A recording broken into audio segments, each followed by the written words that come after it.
औज़ुबिल्लाहिमिनश्शैतानिर्रजीम बिस्मिल्लाहिर्रहमानिर्रहीम। जैसा कि नाज़रीन आप जानते हैं कि मैं नवाज़ शरीफ न्यूज़ और ओके न्यूज़ चैनल से आपका मेज़बान राना साइद इकबाल बात कर रहा हूँ।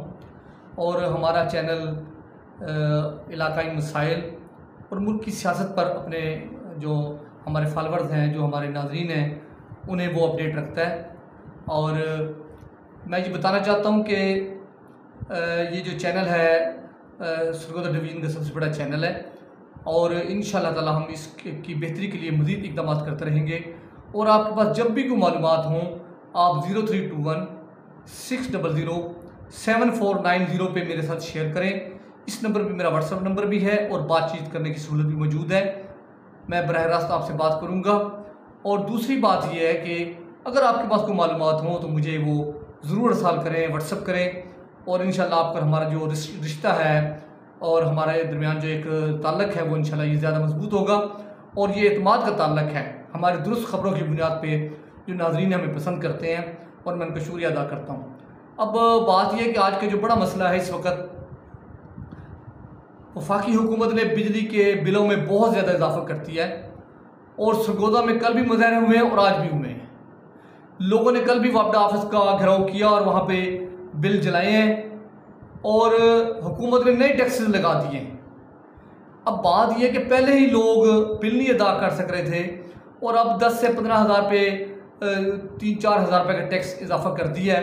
वो नेक्स्ट प्रोग्राम में मैं आपको पूरी मालूमात फराहम करूँगा। और 30,000 के ऊपर उन्होंने 6,000 रुपये टैक्स नाफिज किया है।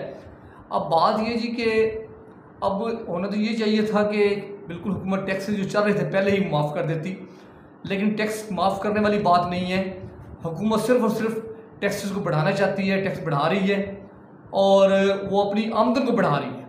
अब पाकिस्तान में बिजली का बिल एक ऐसा तरीका रह गया है जिसके ऊपर गरीब खोता रेडी वाला भी बिल दे रहा है और वो भी टैक्स अदा कर रहा है और जो अमीर आदमी है वो भी दे रहा है। अब जिनके ऊपर जो टैक्स लगते हैं वो तो उन पर लगते हैं, वो उनको देने चाहिए। लेकिन एक आदमी का कारोबार ही नहीं है, वो गधा रेडी चलाता है, वो फ्रूट की रेडी लगाता है या कोई और कारोबार करता है। अब बेचारा वो मेहनत मजदूरी करने वाला जो सारा दिन तगारी उठा के और सीमेंट और ईंट की मजदूरी करता है, अब वो भी वो टैक्स दे रहा है। हुकूमत के पास ये बहुत बड़ा हथियार है, बहुत बड़ा जरिया है। और मैं समझता हूँ अगर हुकूमत के पास जरिया है तो आवाम के पास भी ताकत है। अब ये बात साबित हो गई कि हुक्मरान कोई रिलीफ देने को तैयार नहीं है।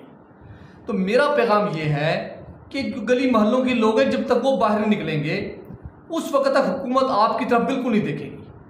तो आप लोग जब तक खुद अवेयर नहीं होंगे, आप अपना हक जब तक खुद नहीं मांगेंगे, आपको ना कोई सियासी पार्टी और ना ही आपको जो है ना हुकूमत और ना ही कोई इलाकाई सियासतदान वो नहीं चाहते कि ये मसला उठाया जाए, इस पर बात हो, क्योंकि ये बहुत बड़ा मसला है। और हमारे सियासतदानों ने कभी अवामी मसाइल की बात नहीं की। उनको नहीं परवाह कि गरीबों की रोटी मिलती है नहीं मिलती, ये जब उनको तनख्वाह दे रहे हैं इसमें उनका गुजारा होता है या नहीं होता, महीने का बजट कितना बनता है। यहाँ पे ये चक्कर नहीं है। यहाँ तो तनख्वाह दी जाती है, वो 8,000 भी होगी, वो 10,000 भी होगी, वो 15,000 भी होगी, वो 20,000 भी होगी। और देखें कितना बड़ा जुल्म है कि एक आदमी अगर वफाकी हुकूमत के किसी आइलैंड गैस में या किसी वापडा में या किसी और महकमे में टेलीफोन में मुलाजिम है, उसकी तनख्वाह हज़ारों लाखों रुपये हो सकती है। और अगर एक आदमी महकमा ज़राअत में, ये महकमा तालीम में चपड़ासी है, गरीब है, गरीब से मुराद को रैंक कम है, तो वो उसकी तनख्वाह बहुत कम होगी। अफसरान की रिश्वत अगर होगी तो होगी, नीचे अफसरान रिश्वत नहीं होगी। और दूसरा, मैं रिश्वत को फेवर नहीं कर रहा, लेकिन मैं सिस्टम की बात कर रहा हूँ। अब कुछ महकमे ऐसे, ये हाईवे बिल्डिंग वगैरह, पब्लिक हेल्थ इंजीनियरिंग, ठीक है ना जी, और बाकी महकमे जो हमारे पाकिस्तान के अंदर काम करते हैं डेवलपमेंट के, उनके अंदर अफसरान की कमीशन तय है। अब ये बात देखें कि अफसरान की कमीशन का क्या मतलब है। उन महकमों में 25 से 30%, 40% तक कमीशन को जायज़ और हलाल कर दिया गया। अब एक अफसर अगर तनख्वाह लेता है तो वो तनख्वाह तो महकमा ज़राअत का अफसर भी लेता है, एक पोस्टमैन भी लेता है, एक स्कूल टीचर भी लेता है। अब बात ही उस महकमे का ओवरसीयर या इंजीनियर या वहाँ का क्लर्क या वहाँ का चपड़ासी वो कमीशन लेता है।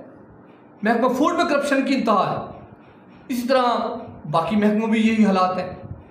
रेवेन्यू के अंदर तो इंतहा हो चुकी है, लोग धक्के खाते फिर रहे हैं, उनकी रजिस्ट्रियाँ नहीं होती, भारी रिश्वत देनी पड़ती है। वापडा के अंदर बगैर रिश्वत के काम नहीं होता। आप यकीन करें कि हम जैसे लोग खुद रिश्वत दे के मजबूर हैं, अगर हम जाके कहें कि हम जर्नलिस्ट हैं या दबाव डालें या हमारी शक्ल देख लें, हमारा काम नहीं करते, हमें साइड से काम कराना पड़ता है। तो ये सिस्टम इतना बड़ा जालमाना निज़ाम बन चुका है। तो मैं यही कहूँगा कि हुकूमत फौरी इक़दाम करे, बिजली के बिलों को कम करे, इनको आधा करे, और ये जो लोगों की ये इंक्वायरी होनी चाहिए कि किस आदमी में कौन सा टैक्स लगता है। अगर टैक्स लगता है तो वो टैक्स दे। 17 किस्म के टैक्स बिल के अंदर ऐड किए होंगे। ये बहुत बड़ा जुल्म है, और लोग भी अवेयरनेस करें और इकट्ठे हों, और नौजवान इकट्ठे हों गली मोहल्लों में।